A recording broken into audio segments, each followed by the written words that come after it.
What's up guys, Ronnie here, back with another video for the Kawasaki ZR-7S project series, and in this episode we are going to fix this dent in the gas tank.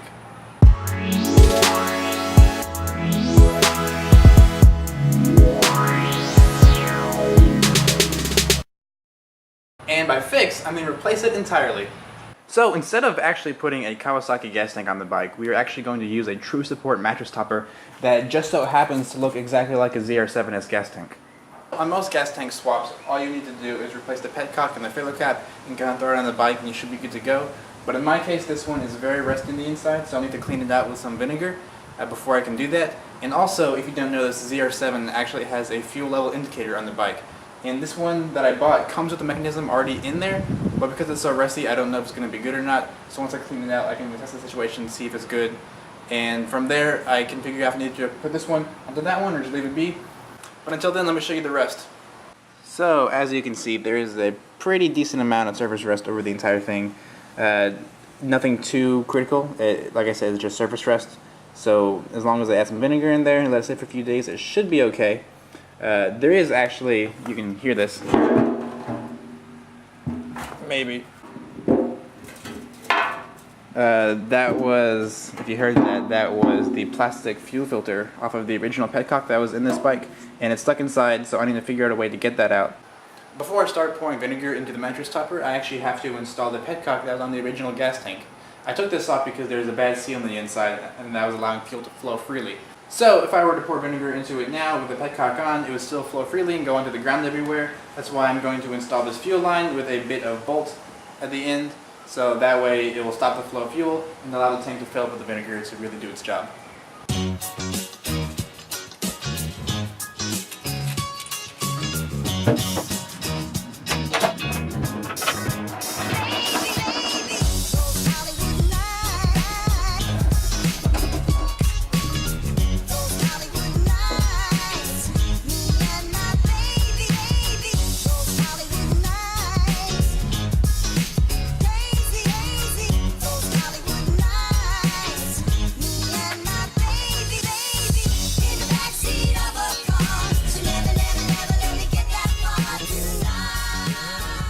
Okay, it is now 2 days later, and I'm going to go ahead and show you the inside of the tank and see what all the mess looks like. And here is the inside of the tank. What you're looking at right there is actually not the bottom of the tank, but the top of the vinegar.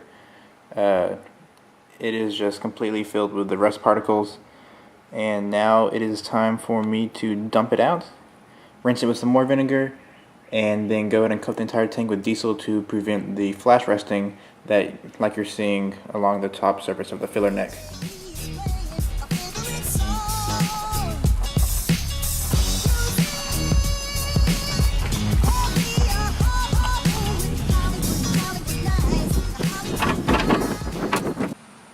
You can just really see how nasty the vinegar is. It was pretty much clear, translucent from the bottle. Now it's just completely dirty. You can see all the rust spots floating around, and also this is the fuel filter that was stuck inside the original gas tank.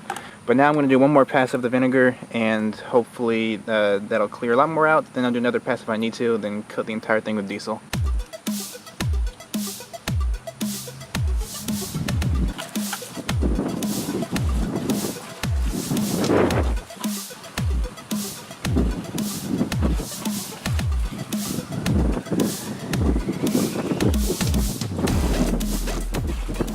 You can just see that it's still pretty dark. I don't know if the camera can pick it up that well, but it's not as dark as it was in the last pass.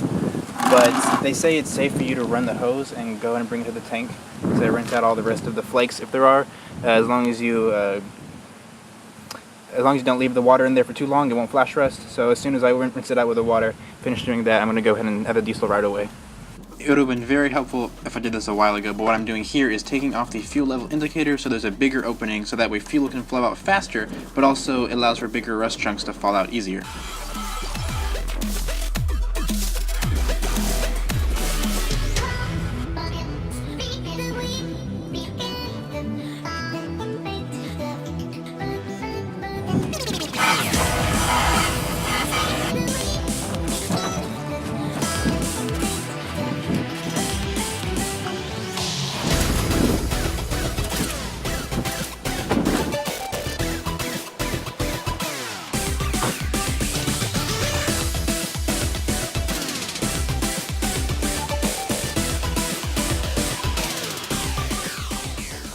is really important to pour in a generous amount of diesel fuel, that way you can evenly coat the gas tank so no flash resting occurs whatsoever.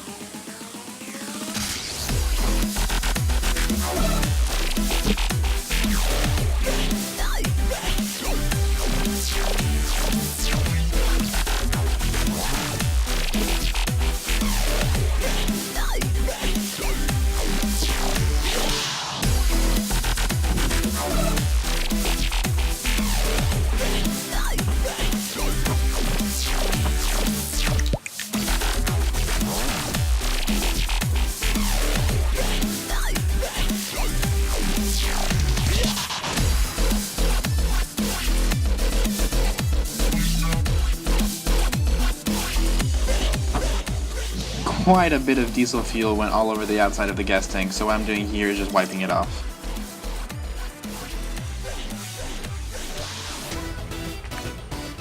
There was still a bit of residue, so what I'm doing here is applying some car wash soap with my hand, and then I just rinse it off with a hose, being careful to avoid getting the water on the inside of the tank, and then just wipe it down with a rag, and then dry it off.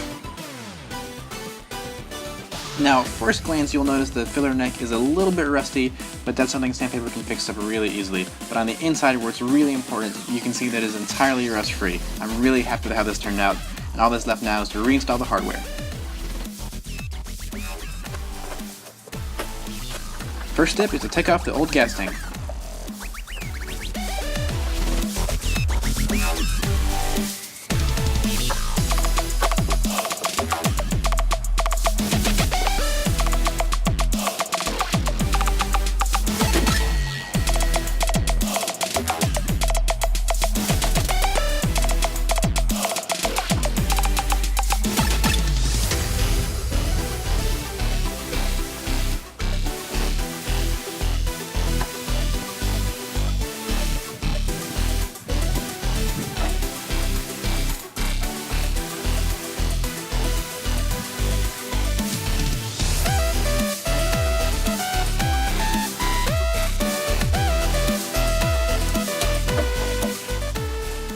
The tank is temporarily set back up onto the bike just so I can drain some fuel into one of the old vinegar jugs.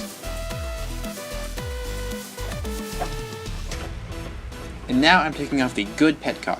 And off camera I poured out all the remaining gasoline as well as some other stuff that shouldn't be floating around the gas tank.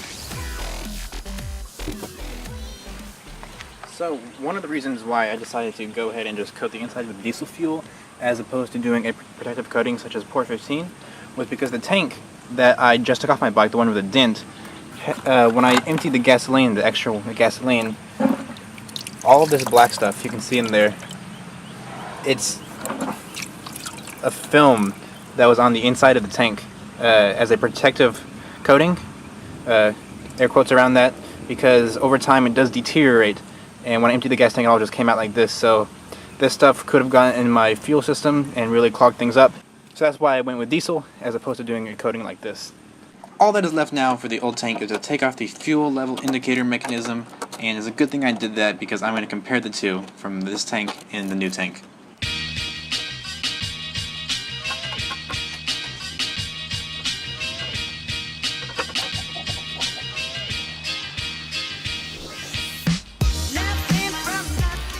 Now you can see when comparing them, the one off the old gas tank is in really great condition. And the one that was sitting in the rusty tank is, well, pretty rusty. So I'm not going to be using that one, then I'll use the one that I already had on my bike. And now it's just time for reassembly of all the hardware.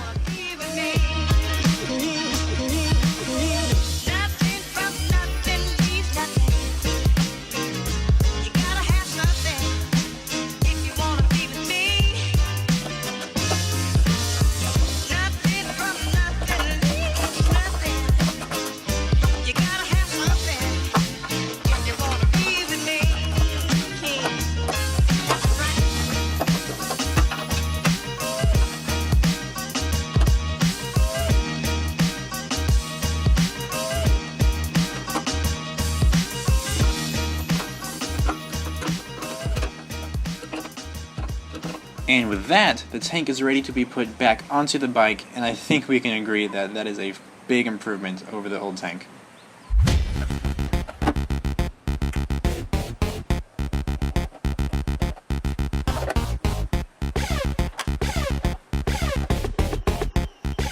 Once I got the bike reassembled and brought back into the garage, I added some gas to the tank and started her up to make sure it still ran.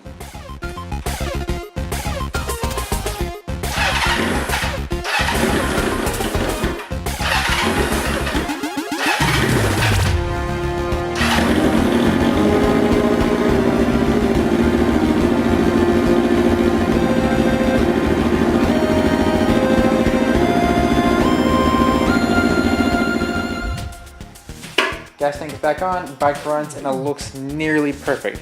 I say nearly perfect because of this one thing. Very small rust spot. To fix that small rust spot, I'm going to use this red spray paint I had lying around from painting the belly pan on the motorcycle. It was a close match, not entirely the same color, but it was good enough to get away with. The reason I had that painted I will explain in a later video once I actually continue working on the belly pan. What I'll be doing is spraying the paint onto this paper plate, and then I'll use a fine tip paintbrush to apply it to the gas tank.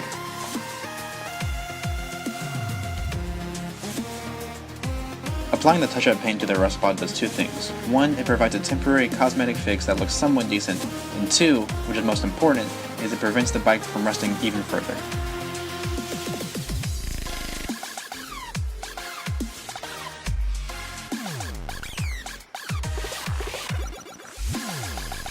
The paint correction isn't perfect from all angles, but it is a temporary fix, and I'm very okay with how it turned out regardless.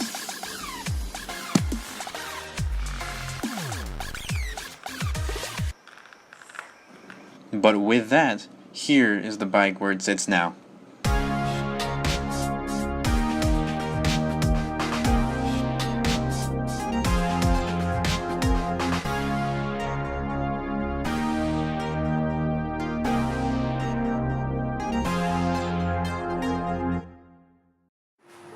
So that's going to do it for the gas tank video. Hopefully you guys enjoyed that. Coming up, I am going to be working on the seat. The upholstery is a little torn in some places, so I'm going to try to rewrap that myself.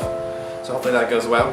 If you like the video, be sure to subscribe for more videos coming up like it, and leave a comment. Let me know what you thought of it. So stay tuned.